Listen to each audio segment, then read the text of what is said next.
Good evening. Good evening. Hello, my name is Carleen Gerber. I'm one of the ministers here, and it is a great privilege to welcome the Connecticut chapter of the ACLU for this evening's event. And I'd like to introduce Ned Farman, who has served on the board of the ACLU and is a member of our church. He'll tell you a little more.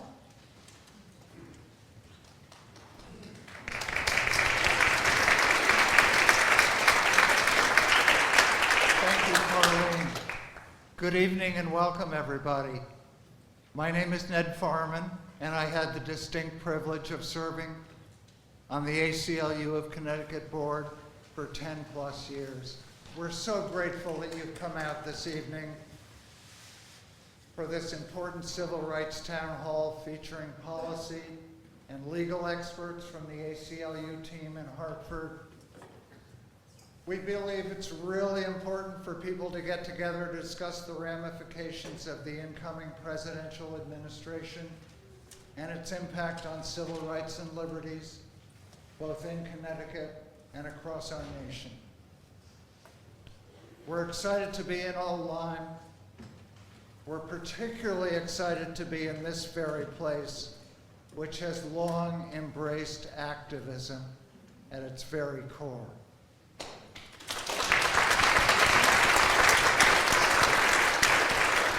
ACLU believes that it's part of our mission to create safe spaces for open dialogue and shared communication. We hope that as a result of this evening, you'll come out better informed, but at the same time, we're looking for you to provide ideas to spark further individual and collective action as we strive to hold the line on civil rights, which are surely to be under attack in the coming weeks and months. The discussions before us this evening are vital. You're familiar with many of the issues. Indirectly or directly, they touch all our lives.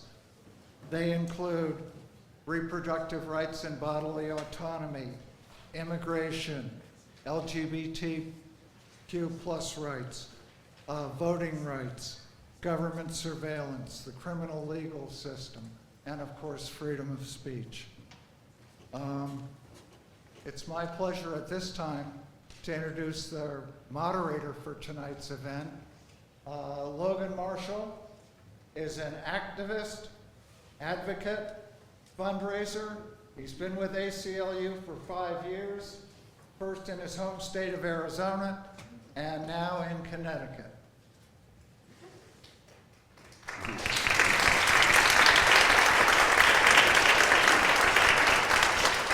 Joining Logan on the panel will be members of our leadership, policy, and legal teams.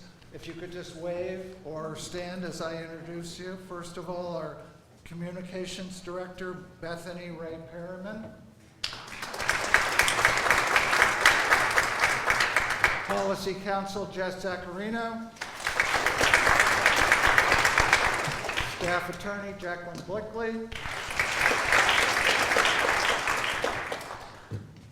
A reminder that we want to hear from you all. This is meant to be a town hall event, so I hope your ideas will be forthcoming. Enough from me. I'll turn it over to Logan. Let's get started.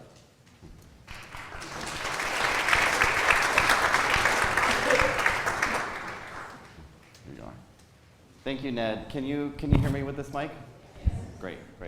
Well, I'm excited for you all to be here. Thank you all for braving the bitter cold to join us for a really important event. I'm really excited to be doing this in Old Lyme because the idea for these statewide town halls that the ACLU of Connecticut is doing actually originated here. I was having lunch with Greg Melville and Susan Fox, and they mentioned that after the election that people will probably want an opportunity to ask questions and know how to get engaged. And here we are having these town halls, and so thank you all for being here. We are also excited to be in this space, as Ned had already mentioned. It's great to be in another activist community of people that care about issues that we also care about. The theme of our town halls that we're hosting across the state are about strengthening civil society and building collective power. It's really important in the upcoming administration to be showing up for one another, and what's also important is that you all have shown up and that you're here, and we're here together. Because we know that the next administration is going to be going after so many of our neighbors. And there's going to be a lot of times where maybe a lot of us in the room might not be directly impacted by the events that are happening, but what's going to be really important is that you are there to show up for our community. You know, when they're going after transgender folks, it's important for all of us in this room to show up. When they're going after our immigrant neighbors, it's going to be really important for each and every one of us to show up. No matter who the next administration is going to be going after, we look forward to having you all join us in this fight that's going to be upcoming. And just showing up is doing something, so that's really important to remember. One thing we also want to talk about is really our values. Our values at the ACLU of Connecticut lead our mission-based work to advance civil rights and liberties in the state of Connecticut and the ACLU nationwide. Our values are anti-racism, equity, dignity, diversity, inclusivity, and centering the people who are most impacted by civil liberties violations and injustice. We hope that you can see our values in every facet of our work. The way that tonight is going to work out, we're going to start off with a little presentation. We have developed some basic questions on. A lot of you have submitted questions already. We've heard a lot of questions from people in the community, so we're creating a presentation at first where I'm going to ask the panelists a few questions, and then we will move into our, after that we will move into, you can't hear me, that's what I've been told. Is that better? Yes. Okay, thank you. Thanks, Ned.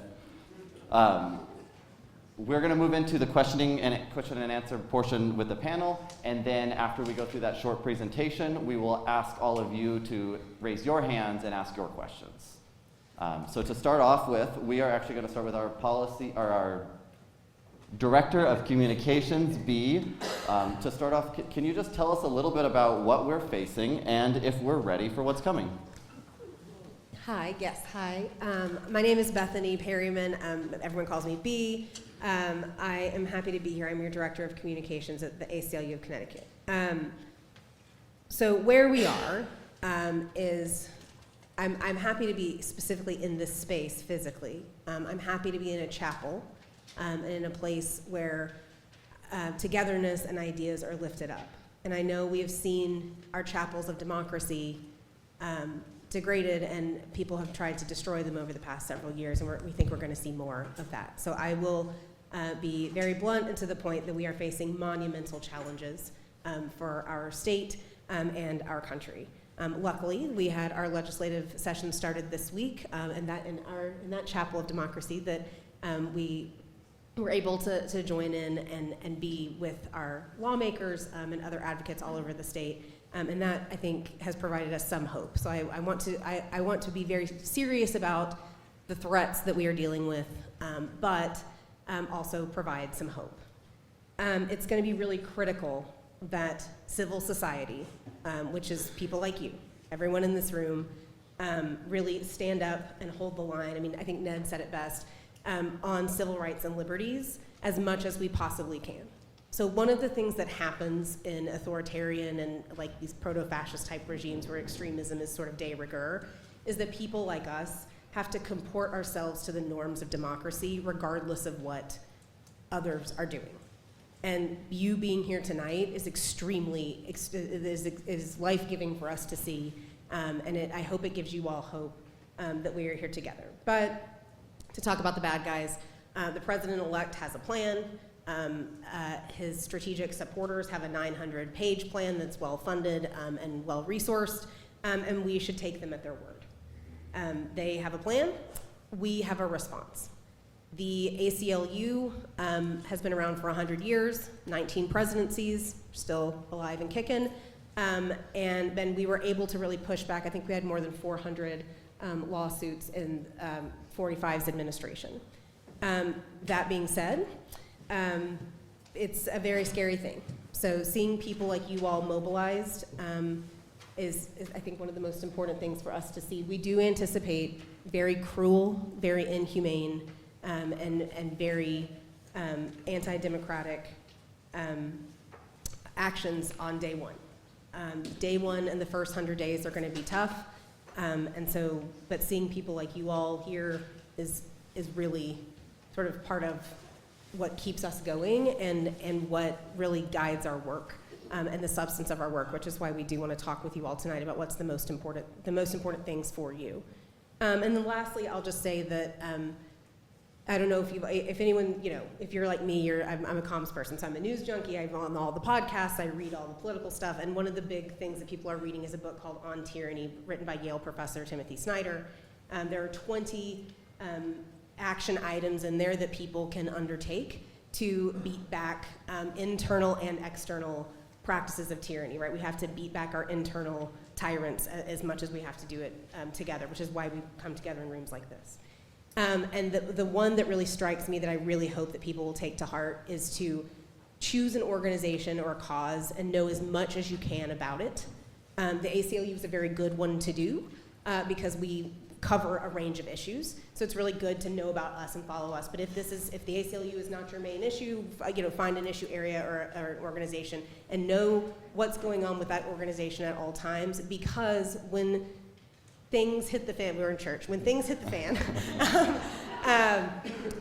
you want to have some modicum where you can feel a bit of control, where you feel like you have some knowledge base and you really know what's going on. That plus writing down your values, putting them on the refrigerator, talking to your friends, your family, your congregation about them, that is going to be also really important, holding yourself accountable. We do that internally with our staff, and we comport ourselves to our values, and that is sort of another practice that I think helps to give me hope. I hope that's helpful. That's very helpful. Thank you, Bea. Before we move into our plan, can you talk a little bit about what we did to prepare for this moment coming up?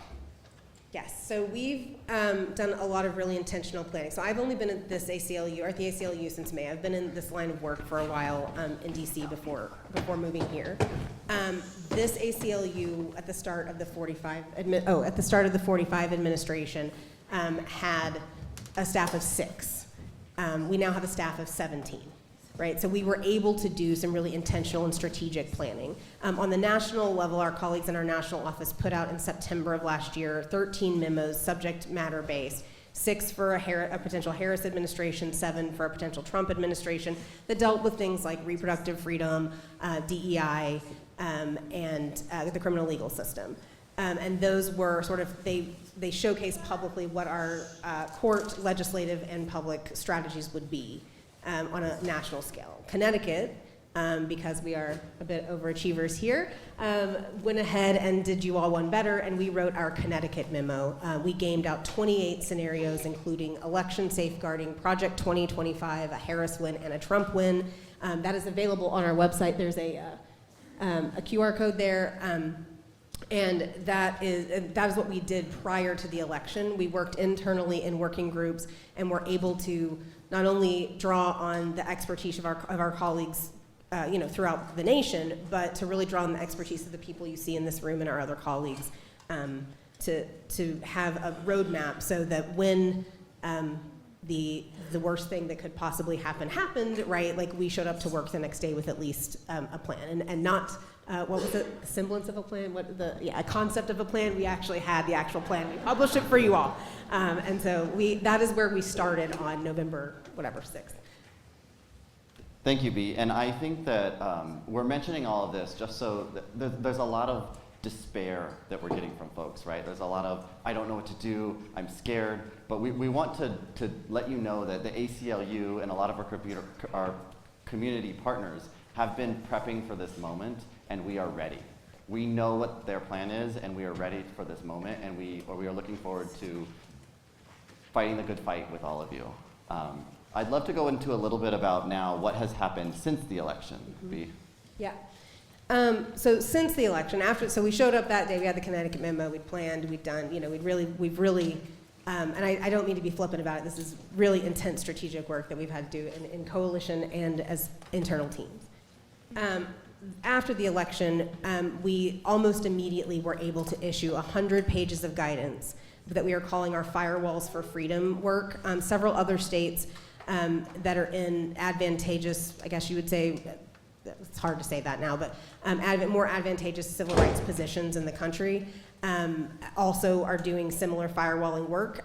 We provided that to the governor's staff, the lieutenant governor's staff, the attorney general, and our legislative leadership. We have a web page with some of our firewall, it's here on the thing, it's /47. There is some of our firewall work there. It is bare bones now, it is being updated. We are not sharing the 100 pages of guidance publicly at this time because we are actively, Jess will tell you more about this, sort of strategizing with our lawmakers about how to keep civil rights and liberties at the forefront, and that be the lens through which our electeds make their decisions, as opposed to fiscal responsibility or other things like this is the rainy day, right? This is the emergency break glass scenario, and we have communicated that. In that guidance, we have draft executive orders for things like declaring a civil rights emergency. Don't know that that's going to happen, but we have, we've given these people guidance about it. We have draft legislation. We also have draft municipal policies that municipalities can undergo to shore up some rights for folks that might be in danger.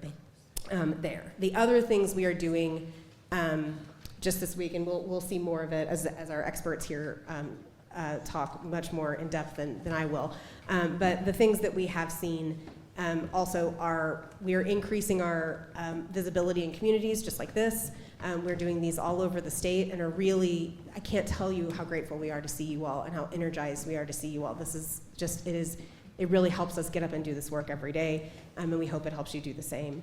It is really helping us to really answer the call to prioritize civil rights and liberties in what we anticipate to be a very chaotic time.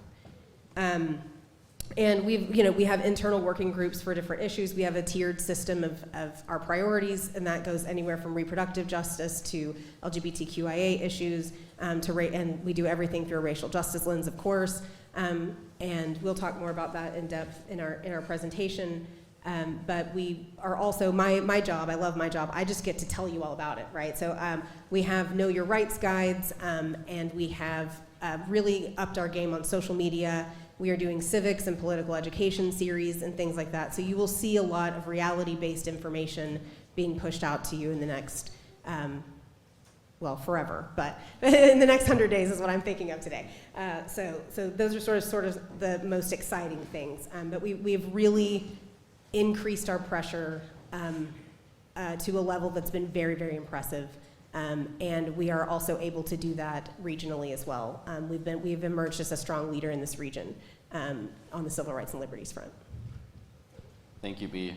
Now we're going to start moving into issue-specific areas. We're going to talk a little bit about each of those before we start answering all of your questions. First, I'd like to talk about reproductive rights. A lot of people in this room, we got a lot of questions. A lot of folks are concerned about reproductive rights. So, Jess, can you tell us a little bit about what the ACLU is doing to keep reproductive freedom safe in Connecticut and ensure reproductive justice? Hey, good evening. Can you guys hear me? They want us to speak closer to the mic. All right, is this close enough? Cool. All right, good evening, everyone. Glad to see you all here. Thanks for coming. My name's Jess Zaccanino. I'm the policy counsel for the ACLU of Connecticut. So we know that abortion rights and reproductive freedom have been under attack in this country for a long time now. We can certainly expect to see more Supreme Court cases and likely some regressive policies coming from the federal government and other states. But in Connecticut specifically, I want to be clear. It's safe and legal to get an abortion in Connecticut right now, and it will likely stay safe and legal to get an abortion in Connecticut. Although we anticipate the scope of practice getting more difficult, especially for providers, and we are actively monitoring that. The ACLU has partnered with Reproductive Equity Now in Connecticut, as well as Massachusetts and Connecticut law firms, as well as our Attorney General to open an abortion hotline in both Massachusetts and Connecticut so that people in our region, including providers, can understand their legal rights in a really ever-changing landscape. We also know that people all over the country understand that reproductive health care is health care. and they voted en masse to maintain the ability of people to access that care. Healthcare data privacy in general has already been a difficult issue nationwide, and it's going to be, difficult to maintain its safety. In our Firewall for Freedom work, we've provided the executive and legislative branches with examples and guidance recommendations and draft policies to increase the protection of your healthcare data. Key legislators in the governor's office already have this information from us in that huge memo that we put together, and we'll continue to be messaging that to them, other legislators, and the public. We know that extremist groups already... Sorry, thank you. Sorry, it's hard to keep it to my face and then also see my notes. But so we also know that extremist groups already have the ability to purchase people's healthcare data, and we're applying pressure in hopes that Connecticut will continue to reinforce its SHIELD laws and create more safeguards for folks in an increasingly difficult and hostile federal government. Great. Thank you, Jess. I think it'd be great to talk a little bit about what we're doing. We have to keep reminding the mics are very low. What are we doing to protect and advance reproductive justice and freedom? And can you explain a little bit about what that means to folks here? Yeah, so in our Firewall for Freedom work, we're asking for the use of state funds to fund abortion and reproductive health care, which would include gender-affirming care. We also are going to be running a comprehensive ballot measure that we're working on with Planned Parenthood, Equality Connecticut, Reproductive Equity Now, and a lot of other groups to advance basically a constitutional amendment to protect reproductive freedom and gender-affirming care. We don't know if that's going to happen this legislative session or next because we just started 2 days ago, so we're still figuring out what is on the slate for this session, and public support for that will be crucial. Thank you. We're going to get into some of the other day one priorities that the administration has. When they're not thinking about renaming the Gulf of Mexico, one of the other priorities, day one of the administration, is around LGBTQ rights and specifically attacks on transgender folks. So can you talk a little bit about what we know and what we think is going to happen around that issue in particular and what we can do about it? Sure, I'm going to try to be nice and loud. I'm Jacqueline. I'm one of the staff attorneys here at the ACLU. I think it's safe to say that we can assume a hostile federal government on LGBTQIA+ issues. There's entire sections dedicated to it in Project 2025, which I recommend that you read if you have the time. If you don't want to contribute to traffic on the official site, the Senate Democrats do have it on their website. If you want to keep your clicks safe. I recommend you read it, but issues related to especially transgender folks comes up, I think, in the foreword. It's pretty quick. So we know that from day one, for example, the Trump government will stomp on Connecticut's education law requiring public schools require public schools to discriminate against transgender kids' access to extracurricular activities. So here in the state of Connecticut, we have had a law on the books for the last 10 years that ensures that all of our kids can participate in school on equal footing. And it's been working beautifully. And the folks in Washington are going to try to tell us that we can't do that any longer.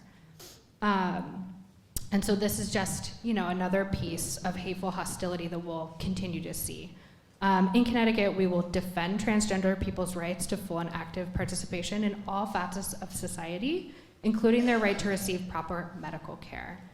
This should not be a talking point for political pundits, and there is a material need for human beings to receive proper medical care. It's kind of unbelievable that we're still, having this debate and this conversation, but here we are. And this is where civil society and building collective power comes in, right? This is sorry. Okay, I thought someone couldn't hear me. This is where our collective power comes in. This is where, as communities, we can band together and show up in legislative spaces, at boards of education, to really let people know where our values sit. And our Firewalls for Freedom work includes guidance on half a dozen easily edited policy changes that legislators could enact today that would help safeguard both reproductive health care rights and rights to gender-affirming care. And we're going to continue to fight for those freedoms. Yes. And in addition to the work we're doing here locally in Connecticut, the National ACLU around the country is also one of the premier defenders of LGBTQ rights, whether it's defending against laws in Texas or Florida or all of these other places. There's a lot of cases going through the courts right now doing what we can to protect people's rights. I'd love to move on to the next issue of the day, and that is immigration and the real threat of potential mass deportations from the Trump administration. Jacqueline, could you talk a little bit about what we expect is going to happen? And then Jess, maybe you can talk a little bit about what the ACLU is doing about that. So sorry. Sure. So this is another place where I think, all right, I think we're all set. Do you want to turn that one off and I can just pass this to you, Jess? Okay. Okay, excellent. This one's also working really well, I think. Thumbs up. Okay, excellent. Fabulous. This is another issue where we should take the Trump administration at their word. I think, we know what happened in 2016 through 2020, the Muslim ban, roundups, and I think we know that similar policies and maybe even more extreme policies are coming down the pike. So we need to move quickly through, and we know these tactics are shock and awe, right? Like, I remember when family separation happened, it's a deeply emotional thing to conceptualize happening to folks in your communities, to think about, and that's part of the point, is that we're gonna be paralyzed by shock, fear, awe. And this time around, we know it's coming, and so we can hopefully, take time, reflect, pause, but move into action really quickly. And that is true on the legal front, right? We and our community partners have been spending a lot of time thinking about what we're gonna do when raids happen, who's gonna show up in those spaces, but also as communities, right? We know how to rally around one another and be prepared. One of the things, and this is not legal advice, but just kind of personal advice, it's something to think about, is to write down your values and what it is that you will put up with and won't put up with from your local government, your state government, and then really what you have the capacity to do about it. Which spaces do you have the time or capacity to show up in? Where do you have funds to spread to either community-based funds or organizations? And you are not powerless in this situation, so I think as a first step, that's a really good reflection point to start from. And we also know that mass deportations are going to cripple several industries, including hospitality and construction, especially in border states with large economies like Texas and California. And so we believe that this means that ICE raids might be more symbolic and cosmetic, and therefore might be more common in spaces like Connecticut. And under Connecticut law, it's important to know that we do have an act on the books that says that state and local police cannot detain people for ICE, share certain data with ICE, or allow ICE to speak with someone in custody. So we are ready to enforce these guardrails also with litigation, and we have strategies in place if the National Guard is deployed against citizens. But all of this will require public pressure and public protest, and this is a time for action and a reminder that there is strength in numbers. And our policy council, I know, promotion, can tell you more about the plans that we have as an organization. All right, so we'll be asking you to take to the streets with us and other organizations like Connecticut Students for a Dream when and if these things happen. And we hope that you'll join us in the coalition of advocates all over the state in this fight. In our Firewall for Freedoms work, we've provided further guidance and recommendations to the executive and legislative branches, such as draft guidance for state employees to refuse to cooperate with ICE. We will also continue to provide guidance on methods to reiterate the need for non-cooperation and enhance the strength of these protections. We're also galvanizing work with mayors and shielding measures, and we'll update about this as we make progress and that there's more to publicly share. We're also members of a coalition of organizations led by the group that I said before, Connecticut Students for a Dream. We're calling for amendments to and the strengthening of the Trust Act to ensure that it prevents any material support to ICE, and so that it can also be enforced in our courts. We've participated in several public demonstrations about this, and we're going to continue to beat the drum with our coalition partners until there are more protections for immigrants and migrants in Connecticut. Yeah, there's definitely a need to strengthen the Trust Act here in Connecticut. Another big thing that is around immigration, but also almost every one of the issues that we're talking about is data privacy and government surveillance, and that's going to be a really big issue of the day. So, Jacqueline, could you talk a little bit about data privacy and government surveillance? Sure. So, I mean, I will say on the immigration front, right, immigration is largely a federal issue. And so largely all of those laws are going to come from Congress. At the state level, however, there are very simple things that our state legislators and government officials could do today to make sure that folks are protected. So, you know, we're working on ways for state employees to not cooperate in providing data about immigrants. So, for example, one of the things we have policy language on is how to protect Connecticut driver's license data from being used as an indicator of immigration status. So, for example, in our state, people who do not want or do not qualify for the real ID that all of us are having to transition to shortly may opt for a different category of license. But that choice, in order to get that separate category of license, requires you to disclose your immigration status. And so that's a very simple policy change that could be made to just simply not ask for that data and to protect that information. Another thing I want to plug, I know we're going to talk about them a million times, but the ACLU of Connecticut website has really great and really robust Know Your Rights guides. So this is our one on immigration rights. It's very comprehensive and has guidance for community folks, directly impacted folks, a lot of telephone numbers and useful resources. So I would also encourage you to take some time to read this. It's in English and in Spanish on the front page of our website. And I think we have a QR code that will show throughout the evening as well. Yes, I think we have one in the later slides. Now I'd like to, it wouldn't be an ACLU event if we didn't talk about the First Amendment and free speech. So Jacqueline, I'd love if you could cover a little bit about what we expect to see around the First Amendment and free speech in the Trump administration. Sure, so First Amendment is a legal department favorite. We litigate in this space frequently. You know, to be clear, you have the right to protest. We want you to exercise that right. You also have the right to freedom of speech. And, you know, again, we want you to exercise that right as often as you can. The ACLU Connecticut, again, has Know Your Rights guides both nationwide and statewide on general protesting and protest guidance regarding public and private spaces. We also, forthcoming, will be information on particularly student protests and navigating some of the nuance of being a student on campus who wants to engage in speech there.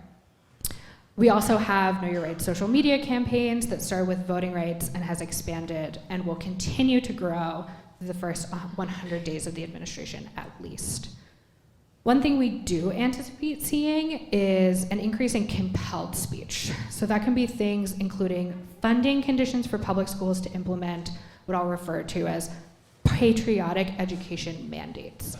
So specific curriculum that is set by the federal government, and if for cities, towns, states who don't implement that, that will have ramifications on their ability to receive federal funding. Censorship will also become an issue. It's likely that the federal government will try to redefine obscenity. And so one thing that's probably you've heard a lot is the Comstock Act, which is tied to reproductive freedom. But it's likely that we'll also see moves to classify things like cabaret, drag performances as obscene or pornographic. We will be there in an emergency scenario when irretrievable loss of rights are likely. Like I said, the First Amendment space is one we litigate in with some significance. Our staff has a several tiered process for this and are prepared to meet the moment for scenarios that feel like an emergency.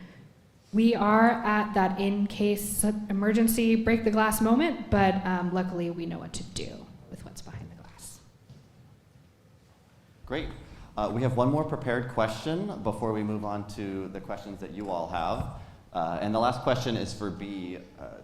we're talking a lot about the ACLU's reactive work, but I thought it'd also be great just to share a little bit more about what are some of the proactive strategies that we have and work that we're doing here at the ACLU of Connecticut.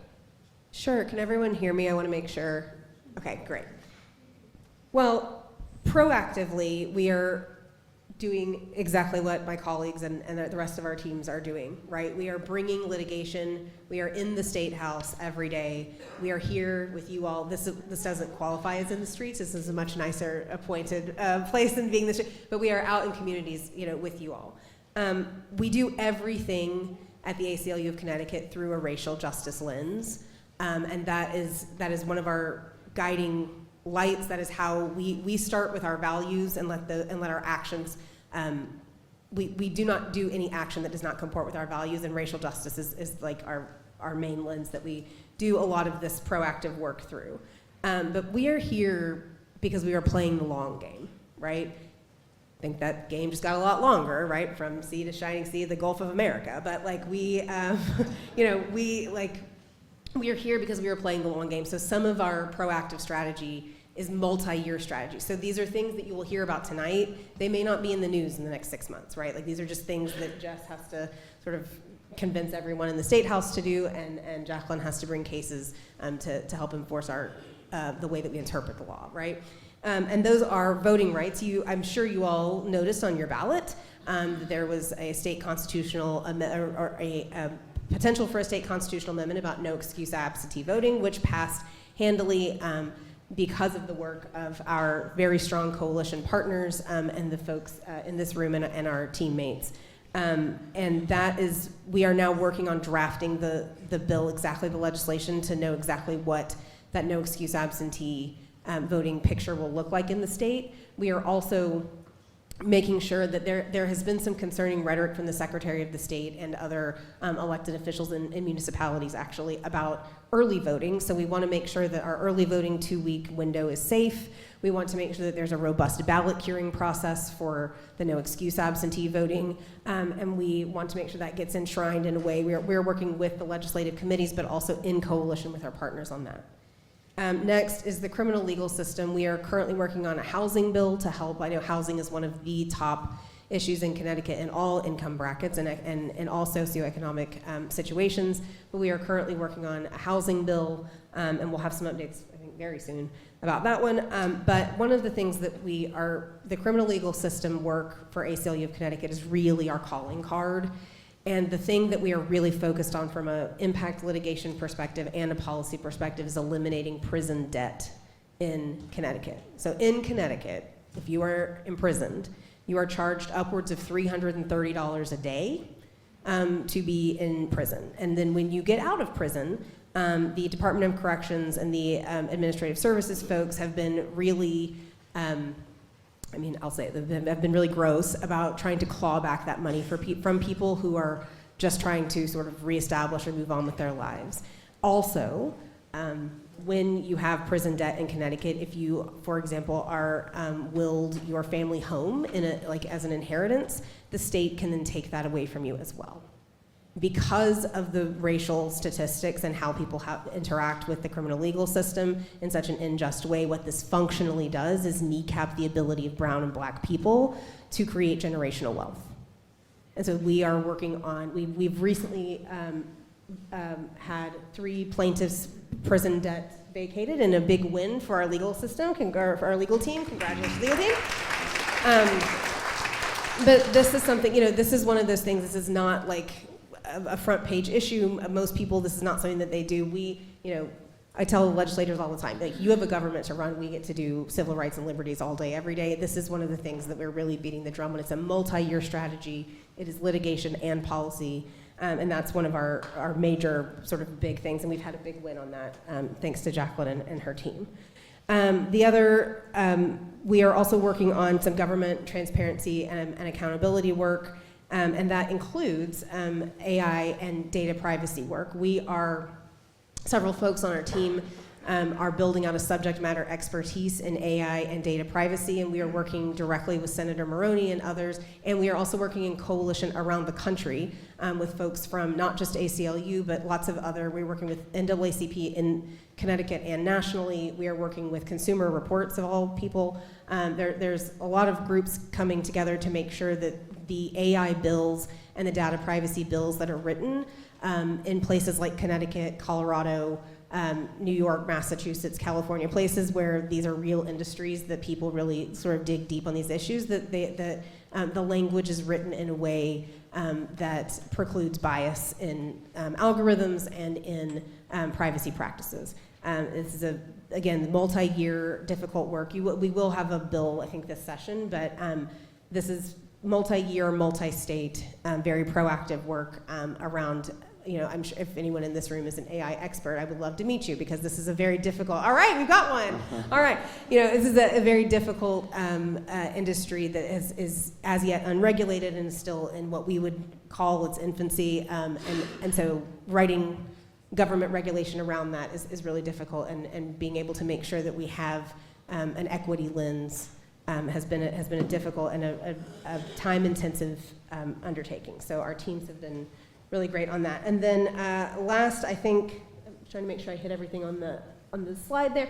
Last, again, is my favorite thing, which is we see so much misinformation and disinformation and very toxic information environments, that one of the things that I can do, I can't file a lawsuit, and I can't write, Jess is much better at writing legislation, but one of the things the communications team can do is make sure that you all get reality-based information that is nonpartisan, and is, we give you the correct phone numbers for people, we tell you how and when to call, we do things like show you how to write testimony for bills and ask you sort of when to do that. And the Know Your Rights guides are intended to be purely from a civil rights and liberties lens. In times like this, the ACLU, we cease to become a firebrand, right? And are just like a brand, like everyone wants to know what we're doing and how to get information. So this is what we do. And you'll see on the screen, if you'll go to the next slide, we have, Jacqueline mentioned it earlier, we have this new Immigrants' Rights and Resources Guide. It's very comprehensive. It is designed for people like you all, but also for more vulnerable people in our communities. The last several pages have printables in several languages that you can print out if you were dealing with ICE, sort of like, do you have a warrant? Can you slide it under the door? Is it, make sure everything is spelled correctly? Like just really very piecemeal, basic, step-by-step stuff to make sure that people know their rights, know how to function in a situation that's designed to be chaotic and discerning, and to make sure that they are able to exercise their rights as much as they can. And so that is one of the things and like Jacqueline said, we've revamped all of our Know Your Rights guides, but the First Amendment, of course, and student protesting is going to be really important. And then next, yesterday, happy legislative session, we premiered on our website a legislative tracker that gives you sort of up to the minute. It's very, very cool, very new, very, very 21st century. Gives you, it's an interactive, and if you click on it, it moves and shakes and does all these things, and it shows you what bills, what bills we are working on with which committees, what our strategic priorities are, and it'll give you that middle column there tells you sort of our most recent policy updates, like what we've been doing. There is also a place where you can be public and write testimony and contact your legislatures. Those are one-click, very easy things. As soon as Jess has testimony that she needs you to put in to support some of these bills, we will have drafts available through one click on that on the website. So we're happy about that. I think that's it. I hope that's enough. As you can see, there's a lot going on, and we have a lot of staff and a lot of community partners who are working on this issue. One thing that we didn't mention a lot in the talk, but that's really important, is that this work is not done alone. We're not the 3 of us on stage, the 17 members we have on staff. We also have so many community partners around the state of Connecticut who are all working together to do what we can to make things right. Before we move on to the questions, I just want to remind folks that you have, one of the questions that we get most often is, what can I do to help? And you have a paper in front of you that goes through 10 ways that we've put together that you can help us. Just to highlight a few, some of the really important things are really about staying informed and educated on the issues. You know, a lot of folks that I hear are don't understand an issue like transgender rights, and one of the things that we suggest you to do is go on our website, go on community partners' websites, and really inform yourselves and educate yourselves on many of these issues and many of these communities that you may not know much about. Another big thing is to follow us on all of the socials. It's at acluct.org. We put a lot of information out there. You can get everything, all these materials, town halls, everything is posted on there. Everything from X to Blue Sky to TikTok to, did I get them all? I don't remember. I'm not a social media person, but it's also a great way to be able to share that information out to your friends and family. Another thing is about, I mentioned it before, showing up and taking action. We don't have a lot of opportunities right at this moment, but during the first 60 to 90 days, there's going to be a lot that's going to happen. And so we encourage you to stay up to date on our website. We'll be sending out emails. When things come up, show up, be ready to take action for the community. And then finally, it's investing in this work. And that doesn't just mean the ACLU, that also means all of our community partners out there. Really think through what are the issues that are important to you and invest in that heavily, because there are, the other side, to be very frank, is very well funded, and our side is not. And we need all the help that we can get. So we encourage you to go online if you're not already a member, become a member with a monthly gift that's meaningful to you.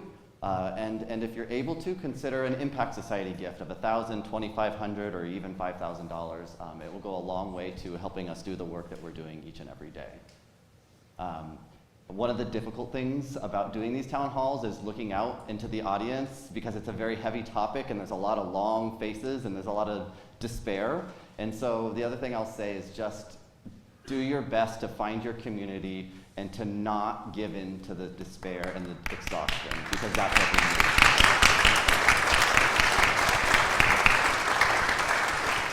There's a lot of communities out there that are relying on us and people in this room to take action and to get involved. So I encourage you to do that. As we move into the town hall portion, if the way this is going to work, we have some guidelines up there on the screen.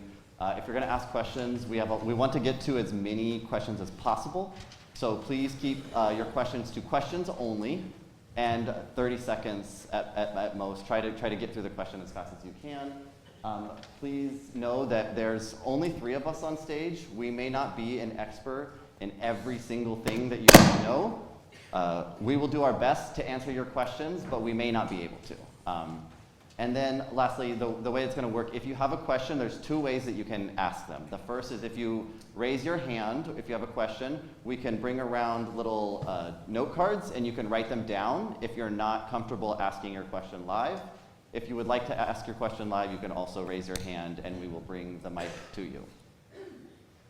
So I will start off with, we got a few questions pre-submitted through, some of you emailed them to us beforehand. I'll start off with one of those, and then I will move on to a live question. So as a reminder, if you have a live question, raise your hand and someone will bring a mic to you. The first kickoff question is, I'm worried about the federal government undermining my rights here in Connecticut with Donald Trump in office. Can he strip our civil rights protections here in our state? That's a great question, Logan. I get to play civics lesson for a second. I promise I won't sing. I'm just a bit Catholic. I sang a little bit, sorry. Okay, so there are 2 basic ways that federal law can supersede state law. So option 1 comes from the Supremacy Clause of the Constitution. This is also a good time to just whip out all the constitutions you have in your house and read them. Also including our state constitution, a overlooked document. It's one of those things that states can protect above and beyond the federal constitution, and Connecticut's done that in a lot of ways. There's only a couple areas, though, where the federal government has exclusive jurisdiction to legislate. So those, things that come to mind pretty immediately: immigration, which we've talked about a lot, and I'm sure we'll continue to talk about throughout the evening. Regulating interstate commerce. things like direct election of federal senators, and things like that. However, there's a very small exclusive list. Otherwise, that's up to us and our state legislatures. Option 2, and this is where I want you guys to get like real excited, is funding conditions and spending conditions. So I mentioned them a little bit earlier, but our schools, our state can accept federal money, but that federal money comes with conditions. So one thing that, a piece of fun legal trivia is the drinking age was raised to 21 as a condition of states getting highway funds. And so the federal government said, you can get these highway funds, but every state has to raise the drinking age to 21. And some important places where the federal government can do this, and one where I think people can really actually sink their teeth into, is in education. So this means attending school board meetings. It's hard to know when the NB will talk about some ways that we're trying to collect data and track spending conditions. But when you do hear about them, when we tell you that your officials are thinking about them, one of the best things you can do is hop on the phone. And so there is a number I want to plug, and if you want to write this down, this is the number to Governor Lamont's office. And you should save it or put it on speed dial or put it on your fridge. If you're ready, it's 860-366, or is that 566? Did I get that wrong? 566. Thank you. It's on the screen. We have it on the Excellent. screen. I can't read my own handwriting. 4840. So when you call, it's helpful because they do track this information, and they track who's calling and about what, and you are certainly not going to get Governor Lamont on the phone himself, but you'll get someone from his office. To the extent you feel comfortable or you can, it's helpful for them to know that you live in the state of Connecticut, letting them know which town you're from, along with your message. And this can be a really scary thing to do at first, but the more you do it, the more comfortable you'll get. And Governor Lamont's office is not where this stops. You also always have your local state legislators that also, their offices function in a similar way. And I would encourage you to call those folks, particularly, to wrap it on back, to let them know that spending conditions is something you won't accept. And that we will not let the folks in Washington dictate Connecticut values and how we do things and how we prioritize things. And continuing to strike at that message is really core to keeping separation between what our state can do and what our federal government is telling us we have to do. Yeah, great. I think we have a question upstairs.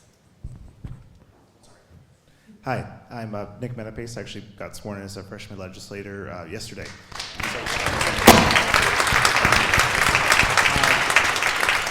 I had honestly just wanted to ask what you. I had just wanted to ask what you thought the best ability for me to be able to provide, well, for my constituents, for people who live in Connecticut, in terms of protection for people I think who are going to be extremely vulnerable, and really what we can do in the face of, well, just frankly so much money that's coming in against us on this issue, well, all of these issues. Thank you. Oh, okay, hold on. Okay. So your first question is, what can you do for your vulnerable constituents? The first thing I would tell you is to make sure that you know, and you have, especially in state legislature, there's a possibility you could know almost all of your constituents, right? And I would do that. And I would just check in with those families and check in with those communities and ask them what their needs are. For folks that may not have access to healthcare, or for folks with vulnerable immigration status, things like that, truly, our Know Your Rights guides they are Connecticut specific, the ones on our website, and they have as much possible guidance as I'm not a lawyer, I don't give legal advice, but it is, they have as much possible guidance as you can say. Knowing your rights and knowing what happens if someone is at your door with a firearm, if a federal law enforcement officer is at your door with a firearm saying you have to do these things, knowing exactly what your rights are and how to maintain a semblance of calm in that scenario, what you have to say, what you don't have to say, do you have to sign something? spoiler alert, no you don't, is those are the types of things that I would make sure that they know that they have access to. The ACLU is great for that, we have that, but also local organizations that you work with and that you know will have that as well.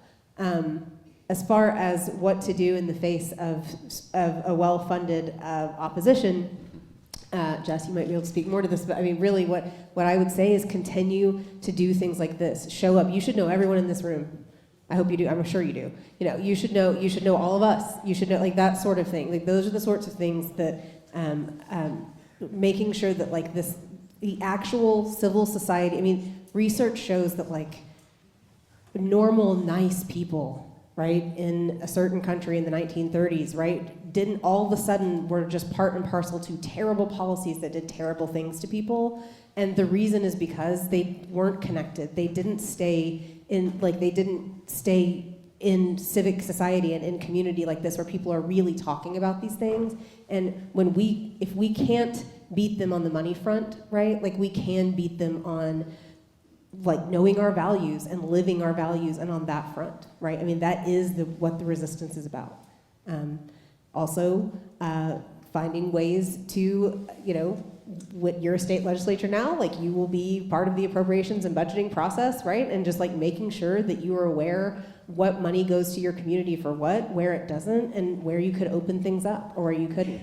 And it's a long game, right? Like, the first couple months, get used to your job. But, like, after that, like, it's, but I would say that would be something, and just really to ask your communities, what they need and what you can provide.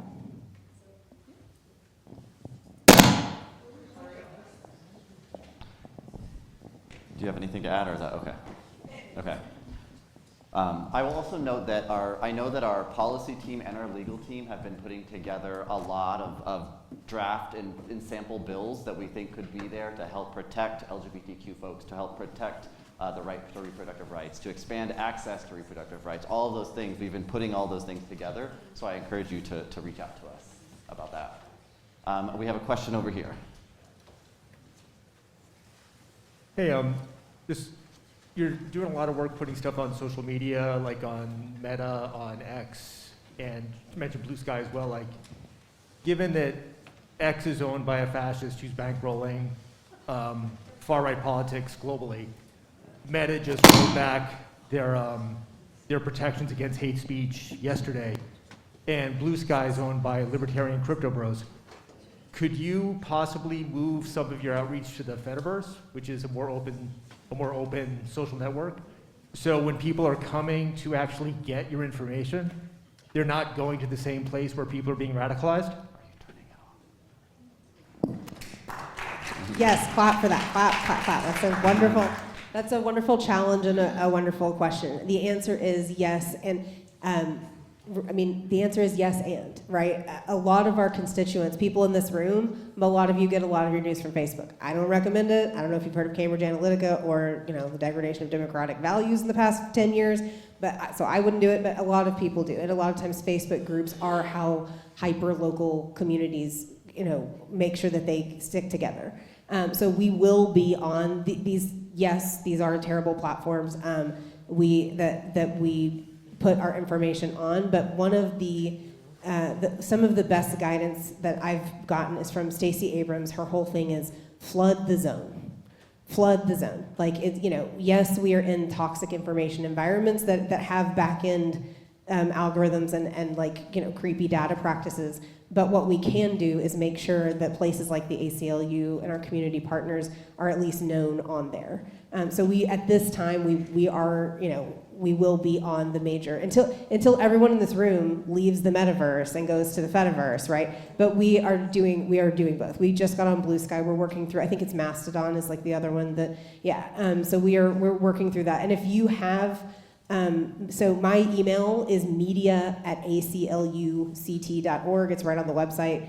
My pink hair and shining face is on our employee thing. You can find me, and please send me notes like that. And the more input we get about that, the more we can absolutely do. But yes, we do. But we are hoping to cross-post.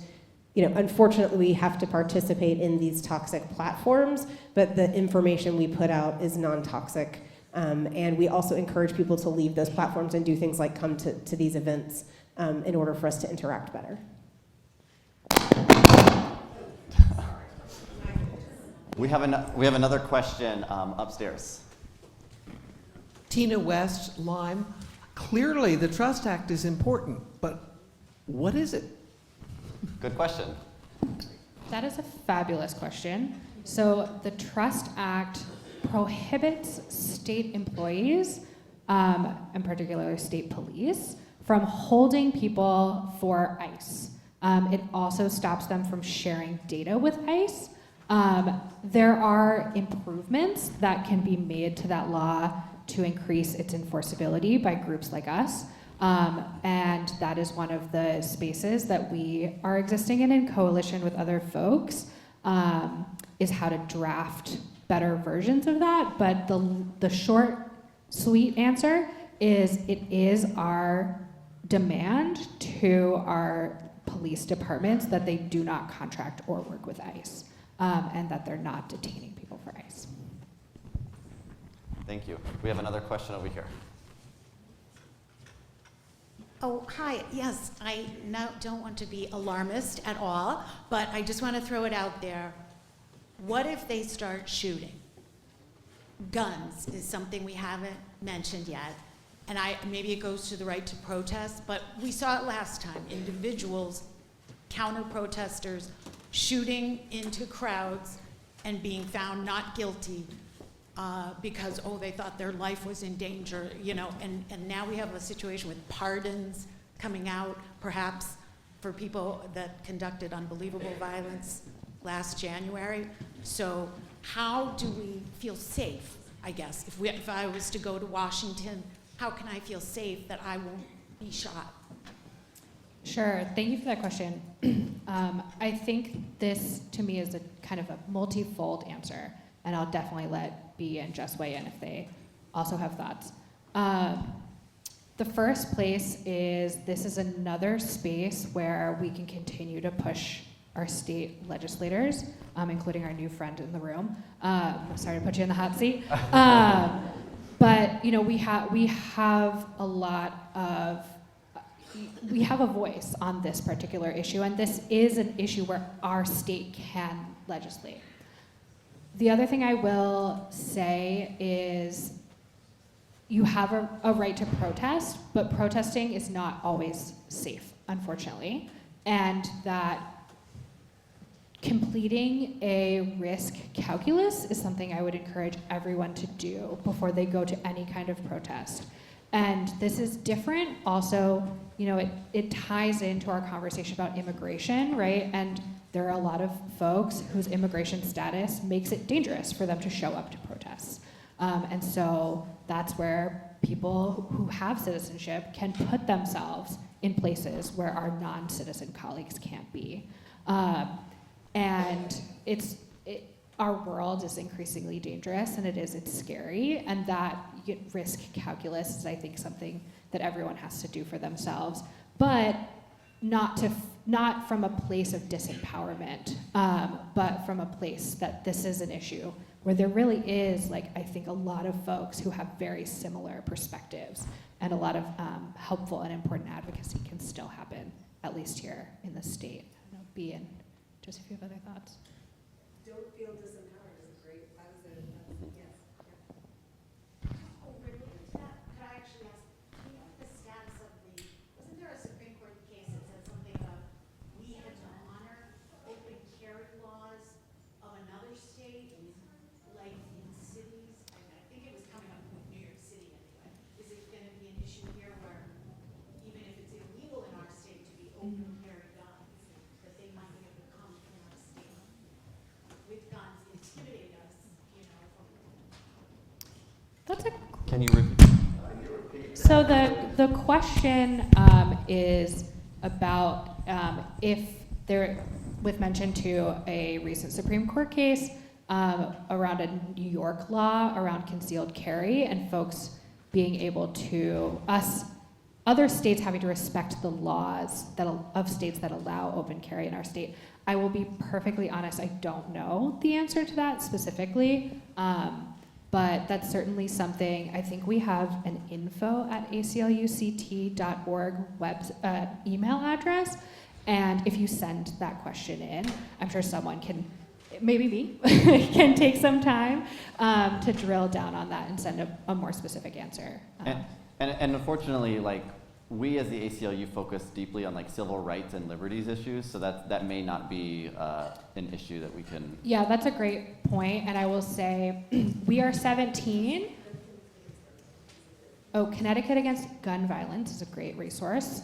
The other thing I will say, the Connecticut affiliate is 17 people. ACLU nationally is about 2,000 other brains. Well, minus 17 of the brains that are here in our state. So there are certainly also folks in our national office who have more targeted focus. We get the beautiful job of being generalists, but there are lots of folks in our organization who also drill down more specifically. So I'd check the national website as well. I think we have a question here and a question in the back.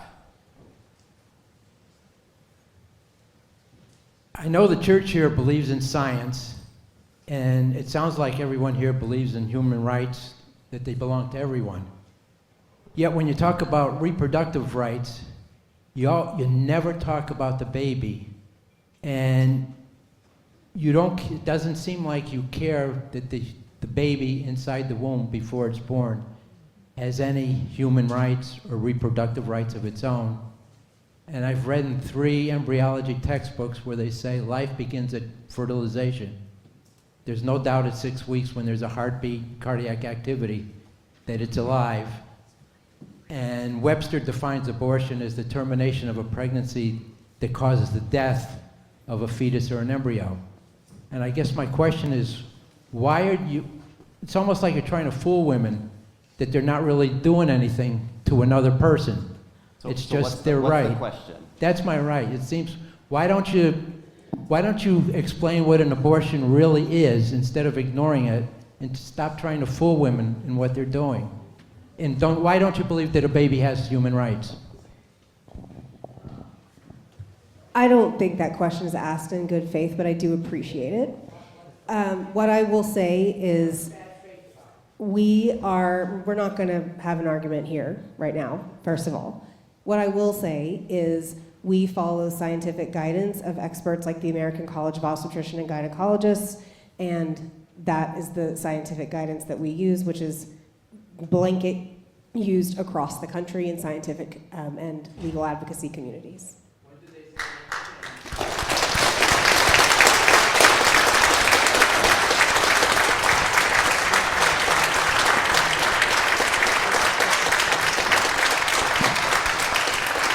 I think we have a question in the back.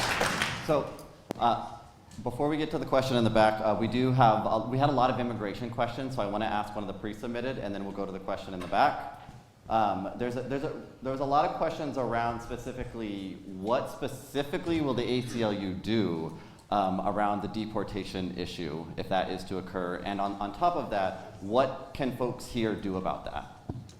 Yeah, I'm really happy that we're having this conversation, and I'm going to answer this kind of broad kind of scope in kind of 5 parts. So the first is immigration law is a very specific, very kind of tangle of laws that a lot of really great folks spend their entire careers focused on, and that includes a network of attorneys here in the state of Connecticut. And those folks are in conversation with each other, with other organizations in our coalition that are kind of prepared to meet the moment on specific defense work. That is not part of what we as a legal department do, and so what we see as our role in the immigration space is a little bit separate, including continuing to hold police accountable to the degree we can, ICE accountable, that folks are getting due process, that people's other constitutional rights are being protected. And so we are looking out for trends and other sort of bigger systemic litigation that we can bring. This is another place where I want to plug our national office. They are really doing a lot of work on this front. I know that they're thinking about things like changes to birthright citizenship law. I know they were in courts on the Muslim ban the first time that was introduced. The third is the Know Your Rights Guide. We've plugged like 1,000,000 times, but it's so good. And then this is a place where community partners are doing great work. There's a couple in the Know Your Rights Guides, but they're doing things, for example, IRIS, IRIS, is hosting a series of workshops where people can come and they can make family preparedness plans, right? So that includes power of attorney if you need a plan for what's gonna happen with your kids, right? What's gonna happen with your job. So there are folks who are in community and holding those throughout the state. So I would look out for those, and other community groups. And the last thing I want to stress is when someone is taken out of their family, that is a human being, a person, but also a wage earner, a person who drops their kids off at school, right? And so you'll suddenly have single parent or no parent households, right? And so this is where, as a community, we can do things like do school pickup for our neighbors, right? We can drop off food. Like, this is another space where like the asks are not as big or challenging as we sometimes think they are. Sometimes they are as easy as doing grocery store runs for folks who are now operating in this very scary, very new dynamic. So I would encourage you all to stay connected in those ways as well.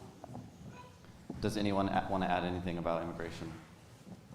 We had a question in the back. Thanks. So, it's probably like the worst time in my lifetime to ask this question about expanding interest in ACLU, given the deluge of issues that are going to emerge. But part of Project 2025 and statements by members that are likely to be in the new administration are going to roll back lots of environmental regulations. And while that's not necessarily, or I'm assuming this is not based on my membership for a lot of years, in your bailiwick, becomes a racial justice and environmental justice issue. And I'm just wondering how your intention about, or history of engagement in that area.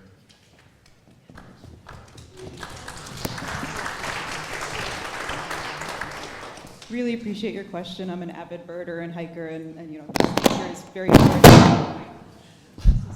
This cord is terrible, but in general, in a personal matter, it's something. We're going to switch out the mic. Okay. I'm just going to hang on. Okay, so here we are.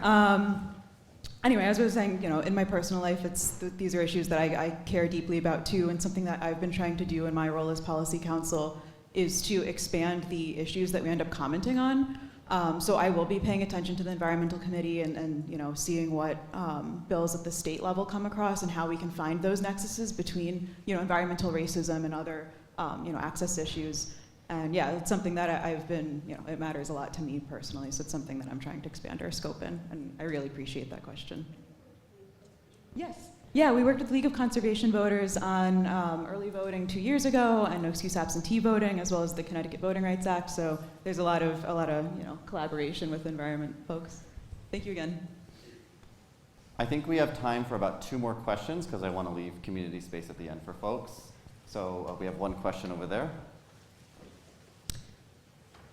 Hi, thanks so much for everything you've shared. A question I have is around the census. So, there's going to be a lot of gearing up, and we know that we saw a citizen question added to the last census, and thankfully that was taken down. But we're likely to see that again. And, of course, the census links to districting and redistricting, which leads to political voice in communities. Is the National ACLU looking at this? I know it can be not a very charismatic issue. B, do you want to take? I also can take this one. Which is I can almost guarantee that is on their docket. There's a census data project. Okay, I'm going to let B talk on this one because they have to litigate cases and lobby. I get to read everything they do all day, so I have the vocabulary in my head. There's a census data project at the ACLU in our national office.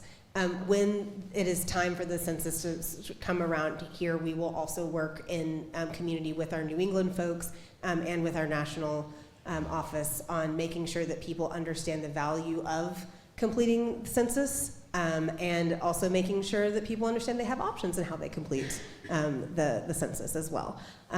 You know, you can check a whole lot of boxes and not have to check every single box and still get counted. And that is about all I know at this time. I think is it next year, or is it, anyway, it's 2030, right? Okay, right, so, yeah.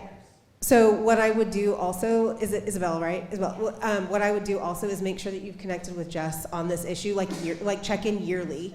And if it more frequently is fine, but if you check in yearly, we can make sure that we update you on those things if they're not publicly available. I know a lot of our information may seem internal.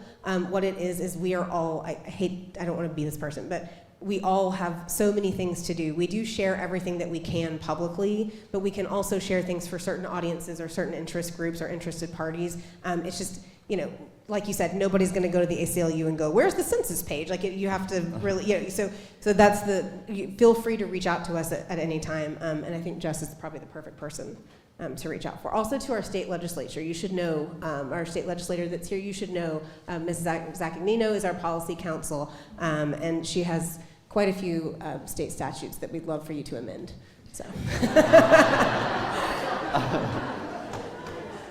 I think we had another question over here as who has the mic? Oh, there it is, it's coming.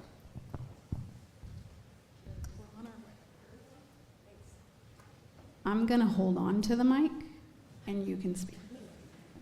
I'm gonna hold it. Thank you very much for being here tonight. I am a professor at a community college where I have non-traditional first-generation students and very a very diverse population. So I have two questions. What do we do as faculty members to protect our students, number one, and is there any implication with doing so? And then the other thing is that, you know, the faculty have some power there, you know, with the unions. And so has ACLU Connecticut considered working with the American Federation of Teachers or the 4Cs and even visiting some of these very local community colleges? Have you considered that? We did an event with the University of Hartford, not community college. Yes is the answer. We are working, we have an internal person that is working on bolstering our student chapters, and also anytime that we count on faculty for research. We count on faculty to let us know about things. We have at least one, I know, union member on our board, and we try to keep in contact with various unions. I will say, education policy is not like our number one issue and hasn't been, but we are seeing the intersectionality of it more and more. And this is something we really are making sure that we are focused on. The way I would say, and Jess, you may have to help me on this, Jacqueline as well, the way I would say to try to keep your students safe is to make sure that they know that they have power. Everyone in this room has power. You have the power to speak, you have the power to speak up, you have the power to dissent. You have you have power to do things, and you should exercise that power. The best way we can tell you to do that is collectively, because of things like safety concerns, things like that, right? Like, doing that collectively is good. It also builds community in young people, which is a voting bloc and an advocacy group that we love to see activated because they move things more than the rest of us, I think, sometimes. And so I would make sure that they know they have certain rights to protest on, there are, especially at public schools, right? Like, they can protest and assemble in a way that, especially if they do it in a way that doesn't disrupt the actual classroom. This campus is different, but the actual classrooms, they do have a lot of leverage and a lot of leeway and ability to do that, and I would encourage them to. We are literally editing our Know Your Rights for student protesters like after this tonight, and so we will have one. The one we have is fine now. It is current, but we are trying to drill down more, and we're working with the New York City NICLU, the New York City Liberties Union, because they've been doing education policy on a very intricate level for a long time, and we're trying to make sure that what works in New York that is also legal in Connecticut and advisable is how we overlay when we give that guidance. Another, just like the email address, telephone number, person tonight, but another email address that is helpful is the legal department does have an intake email. So that is literally intake@aclu.org. It's also on our website. So, and this is not just specific to students, but to generally people in the community. You can submit an intake on behalf of yourself, but you also can submit it on behalf of another person if you know of a specific legal issue. And that will get reviewed and discussed by our legal team. And so that's a direct way that you can reach us with specific cases. And I know I've talked about it a million times, but another thing you actually literally could do is there are these cutout cards in the Know Your Rights Guide, and to the extent you can or feel comfortable according to policy, to give these to your students, right? Which tells them exactly what their rights are and what they can do. And so even if it's not directly relevant to the subject you teach, right, these are kind of resources that we can give all students and folks. And they truly, you cut them and you fold them. They fit in your wallet. It's beautiful. So this is just a very small, very functional thing that also can be helpful. Great. Well, last question of the evening, I'm going to ask all three of you actually, just to help some of the faces out in the audience. What is something, in these times of despair that are coming up, what's something that gives you hope? That's a great question.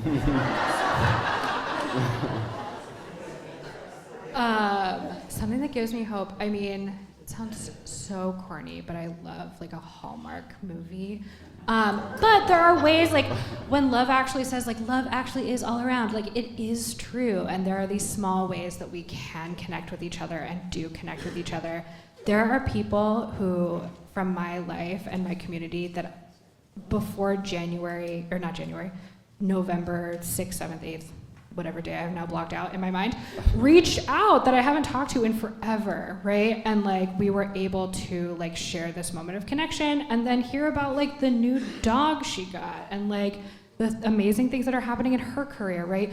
And there are lots of ways that we're brought together by this really kind of terrible thunderstorm of things that are happening, but also present these amazing moments to just remember that we can be in community with one another, also in ways that are not politically motivated and can just be friends. It sounds very woo-woo, but. So I think for me, in addition to building community, because I do, I had a similar experience. I had a lot of friends that I hadn't, spoken to in a while after the election reach out, with questions about their rights and also just to check in on me, and that was, nice to at least start to build community in a really terrible situation. But honestly, I've been taking a lot of time, especially to sort of have a nice work-life balance, just being alone in nature and hiking and experiencing our natural world. And sometimes when everything seems really horrible at the human level, it's nice to just get outside and experience some quiet. And yeah. Well, I am from Texas originally, and I worked in Washington, D.C. for a long time. So in terms of functionality, Connecticut gives me hope.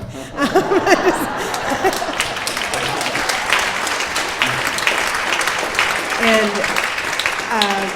so that's where I've only been here since May. So I'm just very happy to be here.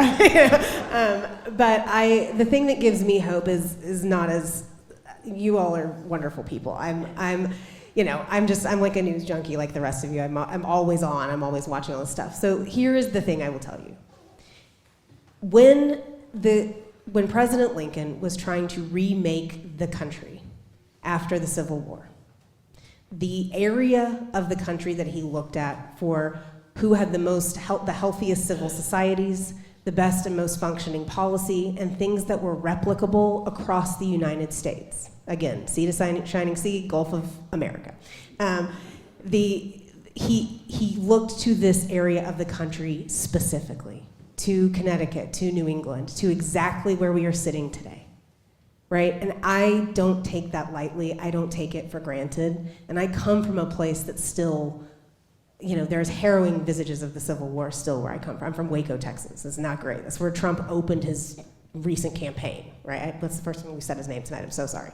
But because of that, right, I look to places like this, policies like the ones that Jess writes, laws like the ones Jacqueline interprets, right? And I look at that and I see something that is replicable across the country, and I see that we all have to keep hope and hold the line, because if we can't do it, y'all, nobody can. There's a y'all. Nobody can, right? Like, it has to be us.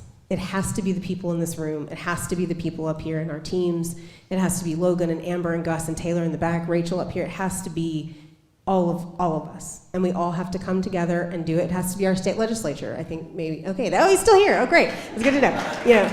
It has to be us, and we have to comport ourselves in a way that can be modeled across the country. And I believe we can do it because we're doing it right here tonight.